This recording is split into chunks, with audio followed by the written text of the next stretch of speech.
Film ini diawali dengan diperlihatkannya aksi kurang iman yang dilakukan oleh seorang mahasiswi jurusan Kasbon di Universitas Ojons Jaya. Sambil membawa kabel telkom, si kewes berniat melakukan aksinya di atap kampus. Di saat itu pula, para mahasiswa Fakultas Ekonomi Payletter sedang melakukan kegiatan belajar pada seorang dosen idaman berondong bernama Miss Queen. Namun tak lama kemudian, seluruh mahasiswa pun panik saat mendengar keributan di luar kelas. Hingga setelah dicek, betapa syoknya mereka saat melihat seorang kewes telah mampoa bergelayutan di atap kampus. Kira-kira apa alasan si kewes melakukan hal itu? Apakah gara-gara nggak kebeli HP Black Bagong? Kalem, karena film pun baru dimulai.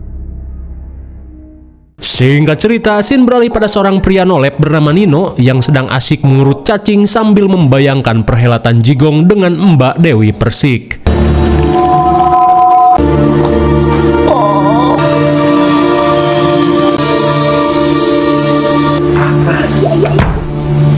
Namun belum juga meletus, Nino langsung beranjak saat mendengar suara gaduh dari kamar kakaknya.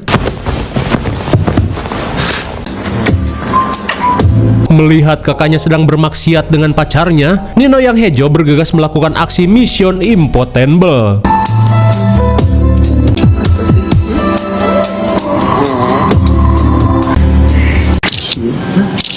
Sungguh miris, si Jones Nino hanya bisa memotret dan menelan ludah saat melihat kakaknya asyik gabrutan dengan pacarnya.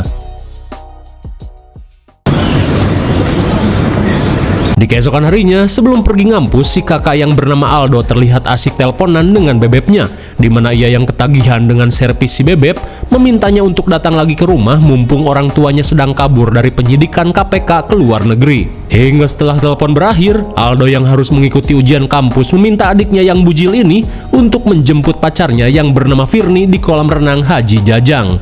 Mendengar hal itu, Nino yang diam-diam ngiler dengan pacar kakaknya langsung menyanggupi permintaan tersebut.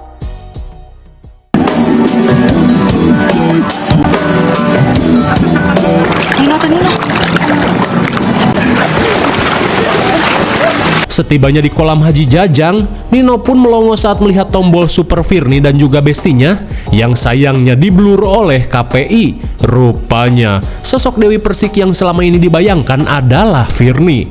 Lantas saat Firni dan bestinya pergi berganti pakaian, Nino terlihat berusaha menenangkan cacingnya yang terus berontak secara brutal. Iya, apa cuy ya? Ntar deh, sabar. Di tengah perjalanan pulang, jigong Nino pun tak bisa dibendung saat melihat paha Firni yang begitu hot mengenakan baju kurang bahan.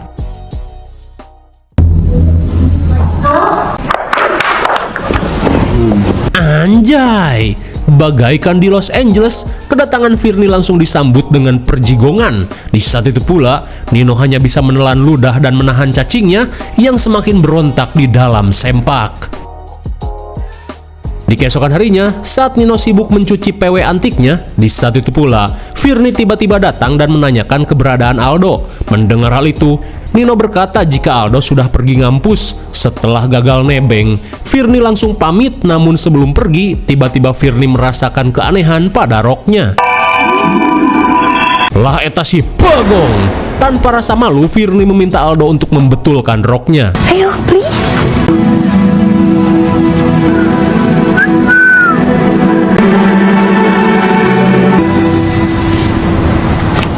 Sungguh miris, Nino hanya bisa mengelus cacing saat tak kuat melihat cangcut mahal milik Firni.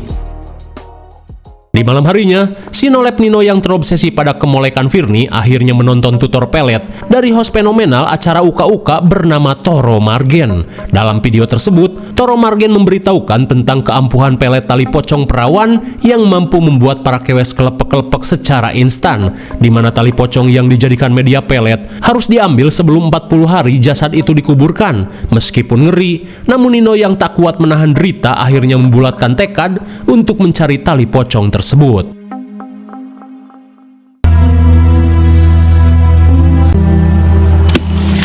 Di keesokan harinya, melihat berita kewes yang tewas gelayutan di kampus, Nino yang merasa jika si kewes masih perawan, berniat untuk mengambil tali pocongnya untuk dijadikan sebagai media pelet.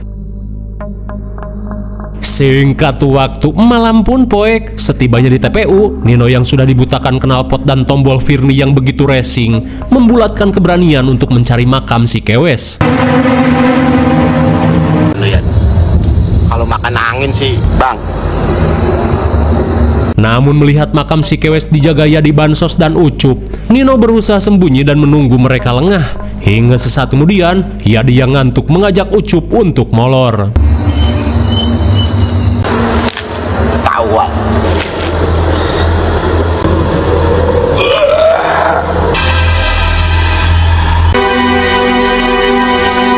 Akhirnya setelah beberapa jam menunggu, Yadi dan Ucup tertidur lelap di atas kuburan. Lantas Nino bergegas menjalankan aksinya.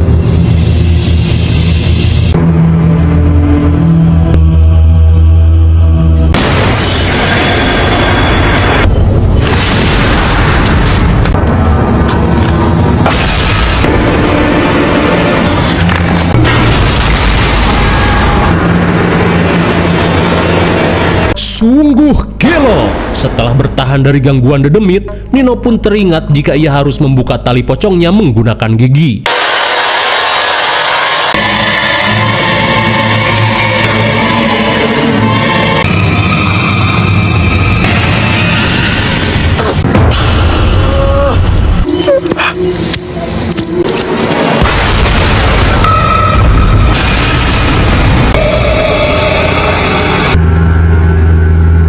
Setelah berhasil mengambil tali pocong, Nino pun heran saat mobilnya tiba-tiba sulit menyala.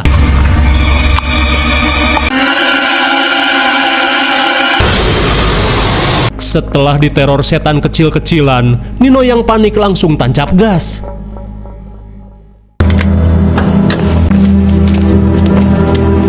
Setibanya di rumah, Firly dan Aldo pun heran saat melihat Nino pulang dengan keadaan kotor.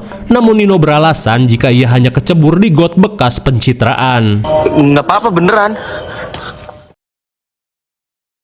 Singkat waktu, Nino yang tak ingin menunggu lama langsung melakukan ritual dengan cara memeras air rendaman tali pocong untuk diberikan kepada Firly. Di keesokan harinya, setelah berhasil membuat ramuan pelet tali pocong, Nino pun menunggu waktu yang tepat untuk memasukkan ramuannya.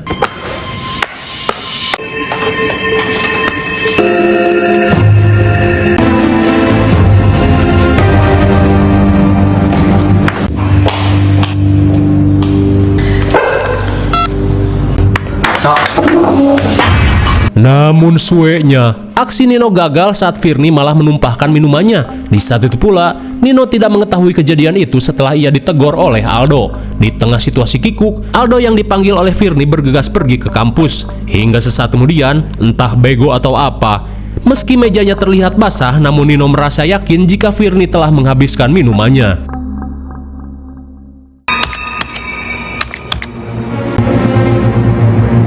Di malam harinya, Nino pun semeringah saat mendengar jika orang yang meminum ramuan itu akan kelepek-kelepek dalam 1 kali 24 jam. Nino pun tak sabar untuk merasakan jepitan goyang gergaji yang begitu ia idamkan. Firly. Ganteng aja, no.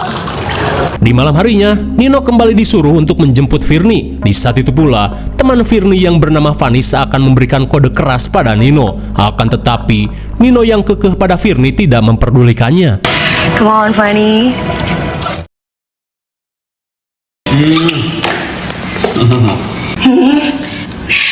Sayang. Setibanya di rumah, Nino pun heran saat melihat Firly masih saja mesra dengan kakaknya. Malahan ia mendengar jika Firly ingin dirujak habis-habisan malam ini.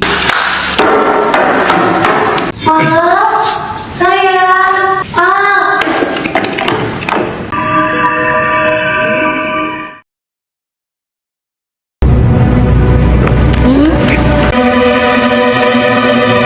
Sungguh nyeri dada. Nino pun kesal saat melihat Firly yang malah semakin brutal terhadap Aldo. Lantas, Nino yang merasa digoblok-goblokin konten, bergegas pergi untuk melakukan sesuatu pada tali pocong yang ia ambil.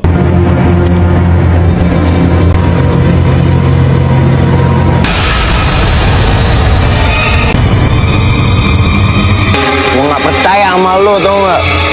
Abis lo. Astagfirullah. Saat Nino membakar tali pocong itu, sosok pocong berkain keras mulai menampakkan diri seakan murka dengan apa yang Nino lakukan. Saat malam semakin larut, Nino yang mendapat notifikasi konten pelet bergegas memutar video tersebut. Dan betapa syoknya Nino saat Toro Margen memberitahu jika tali pocong itu dimusnahkan, si pemilik tali tersebut akan terus meneror sampai mati. Sontak hal itu pun membuat Nino panik, terlebih dirinya telah membakar habis tali tersebut. Dan inilah kesuaian yang dialami oleh si tukang skip tutorial.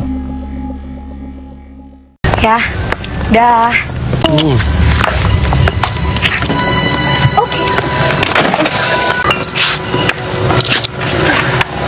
Di keesokan harinya, setelah peletnya gagal, Nino hanya bisa mengambil foto Firni untuk bacol. Di kamar bagaikan wibu kronis, Nino si Jonas akut yang stres hanya bisa menciumi foto Firni.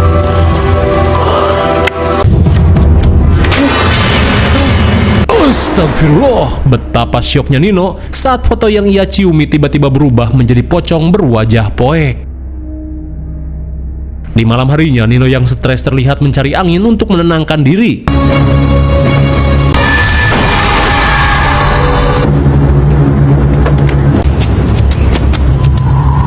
Dirasa halu, Nino bergegas melanjutkan perjalanan. Astagfirullah, sontak Nino pun syok parah saat melihat pocong yang selonjoran di mobilnya. Hingga setibanya di rumah, Nino yang ngos-ngosan bergegas pergi ke kamar.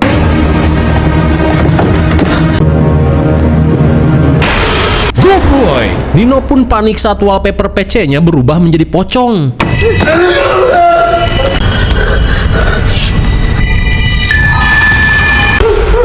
Kenapa lu, No? Di tengah ketakutan, Nino berkata jika dirinya diteror sosok pocong. Tapi jelas saja, Aldo tidak mempercayai hal tersebut. Di tengah malam, Nino yang terbangun heran saat melihat lemari bajunya tiba-tiba terbuka.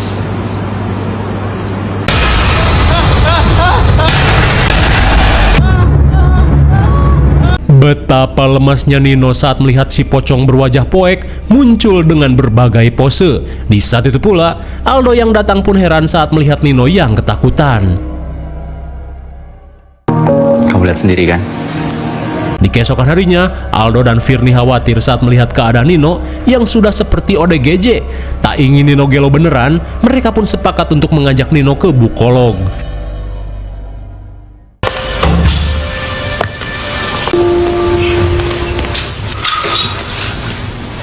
Di siang harinya, Nino diajak untuk berkonsultasi dengan seorang bukolog bernama Tante Ani. Lantas, tante yang mengetahui Nino sering diteror pocong langsung menanyakan asal-muasalnya. Nggak mau cerita. Awalnya saya ngambil tali pocong perawan. Mendengar pengakuan Nino, Tante Ani hanya bisa keheranan. Lalu tiba-tiba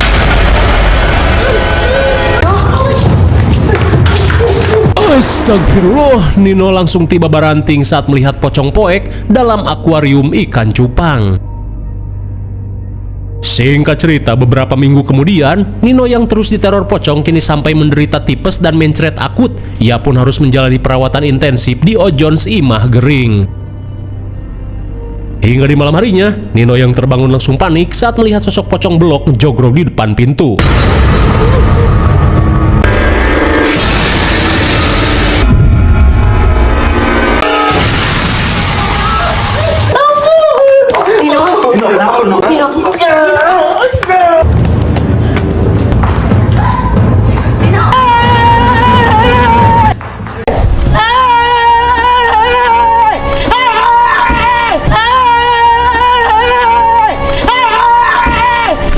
Wanjir, jelas saja Nino ngabret seedan-edannya saat dirinya dikejar-kejar Super Chong.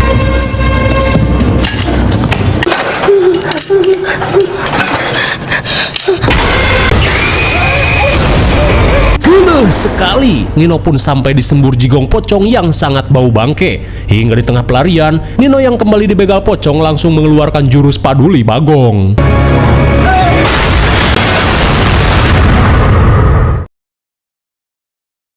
Selang beberapa saat, Aldo, Firni, dan para pengunjung Imah Gering seketika syok parah saat melihat Nino yang tewas terjatuh dari lantai 13. Singkat waktu setelah Nino dimakamkan, Aldo terlihat begitu terpukul atas kematian adik sematawayangnya. Namun Firni berusaha menenangkan Aldo, di mana ia akan selalu berada di sisinya. Singkat cerita, saat Firni membantu Aldo membereskan kamar Nino, ia pun merasa ngeri saat melihat benda-benda isim koleksi Nino. Hingga sesaat kemudian, Firni pun syok parah saat mengetahui Nino selalu mengintip setiap kemaksiatan yang ia lakukan bersama Aldo.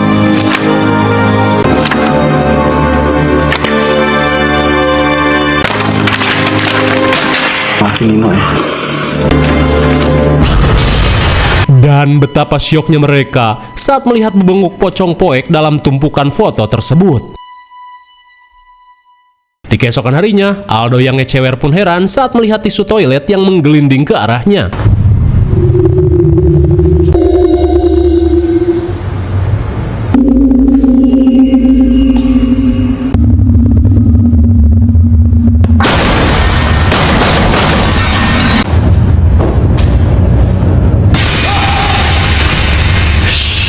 Di tengah keanehan yang terjadi, Aldo pun mengajak Firni untuk segera pulang.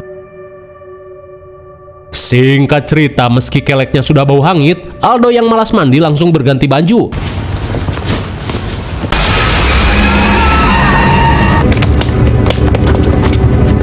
Sontak Aldo pun syok parah saat melihat sosok pocong ngejogrok di dalam lemari. Di tengah kepanikan, Aldo berusaha memberitahukan hal tersebut pada Firni. Tapi jelas saja Firni tidak percaya, di mana Firni malah menawari Aldo goyangan terbarunya, yaitu goyang senso.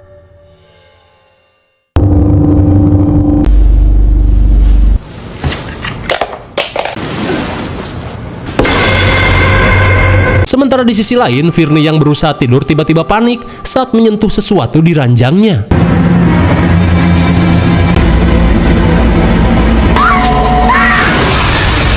Betapa syoknya Firni saat melihat sosok pocong yang selonjoran di kasurnya. Di tengah ketakutan, Fanny yang merasa Firni halu berusaha untuk menenangkannya.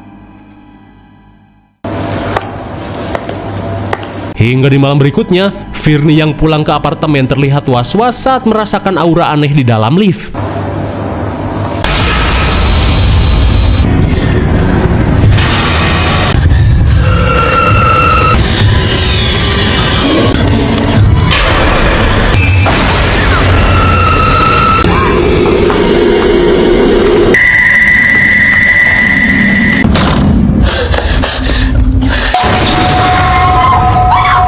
Lagi-lagi Fanny pun heran dengan tingkah Firni yang semakin ketakutan. Selang beberapa saat setelah menenangkan Firni, Fanny pun berniat untuk memanjakan mata para penonton Ojon's Review.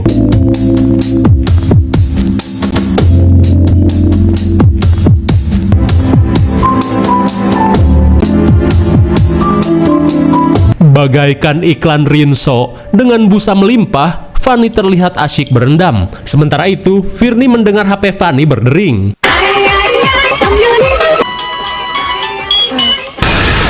Astagfirullah, sontak Firni pun syok parah saat melihat sosok pocong yang mabar bersama Fanny.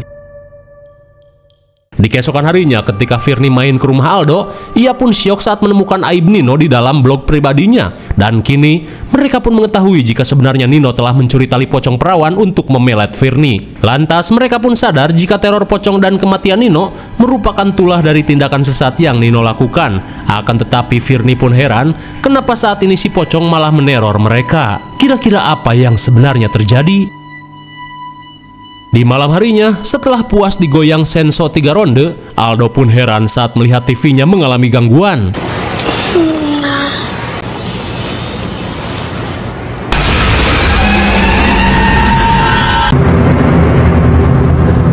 Bagaikan setan Sadako, tiba-tiba saja pocong nongol dari dalam TV. Kemudian, Firni pun datang dan berusaha menenangkan Aldo yang ketakutan. Aldo.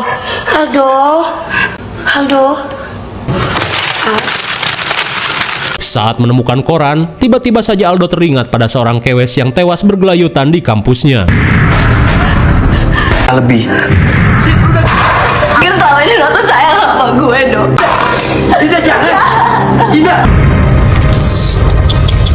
Oh, rupanya Kewes Kureng Iman yang mendiskon umur di awal film ternyata merupakan sahabat dekat Aldo yang bernama Dinda. Di mana aksi tersebut Dinda lakukan setelah sakit hati saat mengetahui Aldo jadian dengan Firni. Terlebih selama ini dirinya telah menyimpan perasaan pada Aldo. Setelah mengetahui hal tersebut, Aldo yang berusaha menghentikan teror pocong Dinda bergegas pergi untuk melakukan sesuatu.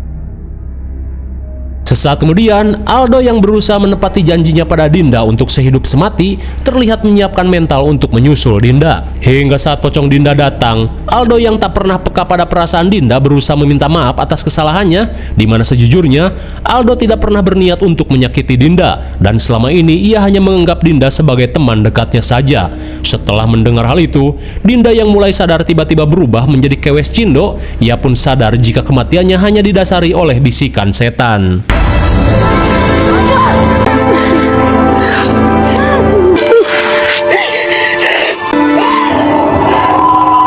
Tepat pada waktunya, Firni yang datang berhasil menyelamatkan Aldo. Bersamaan dengan hal itu, Dinda yang merasa malu terlihat lenyap seperti kentut ke bawah angin. Sepulang ke rumah, Fanny pun merasa lega saat Firni dan Aldo selamat dari teror pocong. Semoga Nino bisa istirahat dengan tenang dan damai.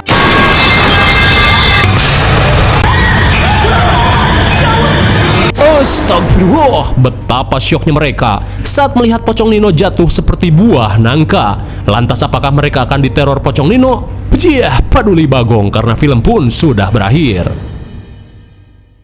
Bagaimana, mengerikan sekali bukan?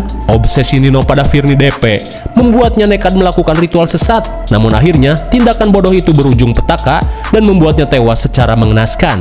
Mungkin segini dulu pembahasan film Tali Pocong Perawan 2008. Sampai jumpa di video selanjutnya. Salam Ojon's Review.